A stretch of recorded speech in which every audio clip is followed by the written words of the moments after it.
เอาก็เชิญภรรยาของสามศรีสวัสดิ์เลยเอาก็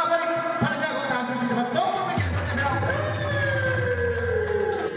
องผมจะเห็นพี่น้องแล้วใช่ไหมต่อไปก็เชิญทางชุดศรีสวัสดิ์เลยมาจับจองไล่รับครับน้องแสงน้องสาวเข้าเรื่อยๆกันเลยเพื่อเป็นขวัญใจมาในจังหวัดระบบอีกเลยมาจังหวัดระบบดูหลังห้องเขาเตรียมเรียบร้อย